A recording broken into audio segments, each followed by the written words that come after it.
की एकच झाड किती जागा व्यापते आणि जसजसं ते झाड वाढत गेलं अशी माझी कल्पना आहे.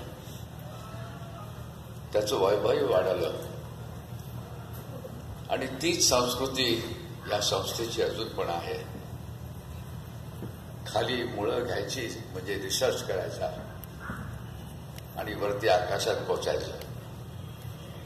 काय काय कल्पना आहेत आणि त्यात पुष्कळ खंत ठेवून समय देऊन सगळ्यांनी काम करायचं आणि ती प्रतिष्ठा अजूनही त्यांनी ठेवलेली आहे.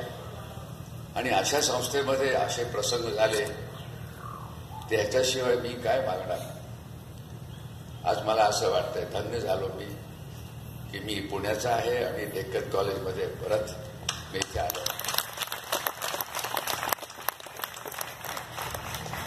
स्थापत्याविषयी पुष्कळ सांगायला पाहिजे.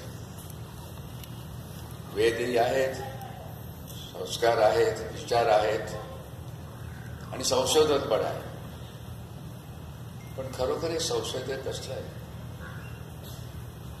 ही तर आपला संसार असतो. हा म्हणजे वास्तू हे आपल्या संसाराचं लक्षण आहे. खरं म्हणजे वास्तूला जे सायन्स आहे त्याला आपण म्हणतो वास्तू पुरुष मंडळ. यंत्र करतो आपण तसंच आहे ते.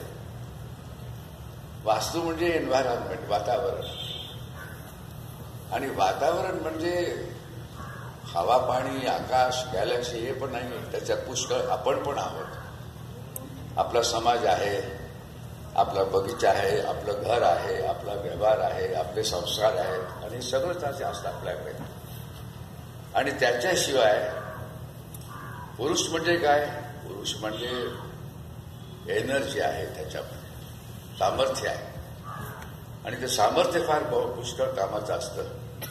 आणि मंडळ म्हणजे त्याचं तर एकत्र केलेलं निर्माण, इसेन्स. त्याचं ते एक तर जॉमेट्रिकल जर फॉर्म केला मी आणि जर एकावरती एक जर ठेवला तर ते यंत्र निर्माण होतं. म्हणजे वास्तू पुरुष मंडळामध्ये संबंध जगामध्ये जे काही होत आहे, कुठेही काही होत आहे ते सगळं त्याच्यामध्ये येतं. सायकोलॉजी येते, सोशल सायकोलॉजी येते, इकॉनॉमिक्स येते, बिझनेस येतो, संसार येतो, सगळंच येतं त्याच्यामध्ये. तर आपण त्याला एक तर बिल्डिंग म्हणून म्हणायचं ते काही बरोबर नाहीये. बिल्डिंगच असतं असं नाहीये, एक रूम आहे असं नाहीये, ते बांधायलाच पाहिजे असं पण नाहीये. ते निर्माण करावं लागतं, त्याला जिवंत करायला पाहिजे, त्याला शक्ती आणायला पाहिजे. म्हणजे त्याच्यामध्ये आपण सगळं ओतप्रोत ठेवायला पाहिजे. तर अशा वास्तू पुरुषाविषयी जर काही सांगायचं असेल तर काय सांगावं? तर मी लहानपणी इथे राहिलो, रविवार पेठेत राहिलो, भाजीआळीमध्ये. आणि माझ्या आजोबांचं घर आहे तिथे. त्यांचा कारखाना होता फर्निचरचा. तिथे मी राहिलो आणि हळूहळू त्यांचं ते घर कारखान्यापासून एक रूम घातली खाली, नंतर दुसरी केली, तिसरी केली, चौथी केली, असं चालतं त्यांचं. आणि कुटुंब फार मोठं. तर मी त्यावेळेला त्यांच्या संसारामध्ये जेव्हा मी 18 वर्षाचा होतो त्यावेळेला कळलं मला. आणि हळूहळू जसजसं माझं वय होत गेलं तसतसं मी स्वप्नात बघायचो ते घर, विचार करायचो. त्यावेळेला कळलं की संसार म्हणजे काय. तर आयुष्यात पुष्कळसे लोक येतात आणि जातात. म्हणजे जन्म आणि मृत्यू, लग्न आणि समारंभ दुसरे, पूजा प्रार्थना, सत्यनारायणाची कथा, हे सगळंच करावं लागतं. आणि ते बघायचो मी. आणि मला आश्चर्य व्हायचं की काय आहे, काय आहे. आपल्या ज्ञाती आहेत, आपला समाज आहे आणि सगळे लोक आपण भेटतो. तर कळलं नाही मला की त्याची ओढ कुठे आहे, त्याचं सेंटर कुठे आहे. ते जे सेंटर जे आहे ते मला कधी कळलं नाही. त्याला आपण इंग्लिशमध्ये इनटँजिबल म्हणतो, त्याला मेजर नाहीये. तो if there is no major and if it is intangible, then what is it? Actually, all our resources are intangible. Karan, because we live together, we share together, we become emotional together. And of course, then we forget and forgive together. Tolerance, cooperation, reverence, sharing, All these things are part and parcel of ours. So when the life goes on, we leave behind only few things. Good memories, good contents, good ideas. And I think that is what our culture is.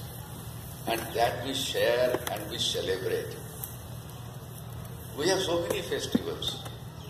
Actually, somebody whom I met, a lot of people come from outside and we also go outside. So we meet. Very often they say, but how come in India, every time I see on the television, there are only dances and music? And now also one wonders, but that's what our life is. It is not that we don't want to work, but we want to rejoice, we want to forget, we want to think about something which is intangible. And that is our tradition of way of life. Other thing that happens is we are never alone. We don't want to be alone. We live in extended families. And even if they are not, we long for them. So even if they are there in the USA or any other countries for hundreds of 50 years, 20 years, we always know that they are there. I think this whole idea makes us feel time, distance. They are reduced to nothing. Similarly, we live in places,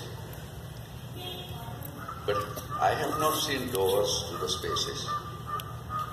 In a joint family, all the rooms are there, but then you don't know which room belongs to whom. There is no sense of possession, but there is a sense of sharing, informality, affection.